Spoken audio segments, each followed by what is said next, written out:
Good day mga kataba! Another rest day, another opportunity na naman. Bali rest day ko po pala ngayon. At syempre, meron na naman tayong misyon. At yun ay yung magsundo at magkatid ng ating anak. Kung hindi nyo nga po pala natatanong, nakabili nga po pala ako ng second hand ng tricycle. Kasi naman, ang hirap naman magsundo at hatid na gamit ang single na motor mo. Bali, naiinitan kayo at nauulanan. Kaya nag-decide kami ng misis ko na bumili ng tricycle para kahit papaano, komportable naman kami. At higit sa lahat, para makatipid din kami ng pamasahe. Almost 300 din kasi ang ginagastos ng misis ko, lalo na kapag siya yung mag-isa na nagko-commute. At sa mga nagpaplano nga rin po pala na bumili ng sasakyan o kahit tricycle lang, dapat siguraduhin yung meron kayong parkingan. Dahil nung nabili ko tong tricycle na to, na-stress ako dahil wala akong maparkingan. Dahil sa lugar namin, maliit lamang yung lugar namin. Bali sa main road nga po pala kami. Nung nag-start ako na i-parking yung tricycle namin din sa harapan namin, nakakaabala. Kaya na-stress ako at naghanap ako ng parkingan. At yun ang pag-uusapan natin. Kaya panoorin nyo tong video kung paano ang naging diskarte ko para makahanap ako ng paparkingan ng tricycle ko. Nang hindi na rin kayo makaabala at ma-secured pa yung inaalagaan nyo at mahal yung gamit like tricycle or sasakyan. At ito na nga po pala yung sinasabi ko. Dahil alam naman natin, bago tayo kumuha ng sasakyan, kailangan talaga natin ng parkingan, yung tamang parkingan. Nung una, nahirapan ako maghanap ng parking kasi sa lugar namin wala nang slot. So, nag-decide ako na maghanap ng alternatibong parkingan para sa tricycle ko. Nung una, nakahanap ako ng parkingan doon sa kakilala ko. Kaya lang hindi ko nagustuhan dahil maputik yung daan. At isa pa, natatambayan ng mga bata dahil naka-open lang siya. At maswerte lang ako dahil nakahanap ako ng magandang parkingan malapit lamang sa lugar namin.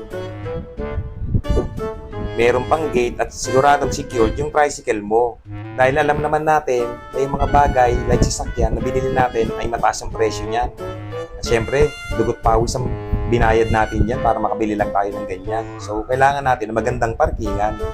Maswerte lamang ako dahil nakakuha ako ng slot dito sa may parkingan na to. Medyo malayo rin sa lugar namin pero okay lang kasi bago ako makapunta rito, siguro mga 3 minutes maglalakad ka papunta rito sa parkingan na to. Pero sure naman ako na secured at maiingatan dito yung gamit na inaalagaan natin. So meron nga rin po pala akong mga kasamang nagpa-parking dito. Siguro mga 20 na tricycle yung mga nandito at meron din mga single. So bali, monthly dues po kami rito. May binabayaran po kaming monthly rito. At shout out nga po pala sa tropa kong si Victor Mendones na siya yung dahilan kung bakit napunta ako dito at nakakuha ko ng slot dito. Bali nagpa-park din siya rito. At advice ko nga po pala sa mga nagpaplano na bumili ng sasakyan, kahit tricycle yan. I-secure nyo muna na meron kayong parkingan lalo na kapag wala kayong mapaparkingan sa harapan ng bahay ninyo or wala kayong garahe. Dahil sure ako na mababalahura kayo at mai-stress kayo kapag nakapark lang kayo kung saan-saan. Siyempre kailangan rin natin na sumunod sa tamang batas na dapat bago tayo bumili ng sasakyan, meron tayong parkingan. Bali lesson learned yan na nangyari sa akin. Kasi bali nung una kong nabili tong tricycle na to, mga 2 weeks sobrang na-stress talaga ako. So ayoko naman na mangyari rin sa inyo yon na hanggang naisip ko na ibenta na tong tricycle dahil wala naman talaga akong paparkingan. Dahil na nakakaabala na rin sa mga dumadaan. Siyempre, higit sa lahat, investment to na binili natin. Hindi biro yung presyo ng binili natin, lalo na kapag masyadong mahal yung mga sasakyan na binili ninyo. Kailangan natin itong pag-ingatan. At yun lamang yung mapapayo ko sa inyo. Kaya kailangan nyo talagang hanapan ng tamang parkingan. Maswerte rin kayo kung meron kayong parkingan or garahe sa inyo. Dahil sigurado kayong sure at lagi nyo nakikita yung mga gamit ninyo. At doon naman sa mga wala, maghanap kayo ng pay parking. Sobrang hirap na maghanap ng parkingan ngayon. Dahil nagkakaubusan na rin ng slot. Dahil dumadami na rin yung tao sa Pilipinas na nagkakaroon ng mga sasakyan. Ultimo ang single na motor, wala nang maparkingan. Kaya secure nyo muna na meron talaga kayong maparkingan para sigurado yung security ng mga gamit ninyo. Like sasakyan o tricycle.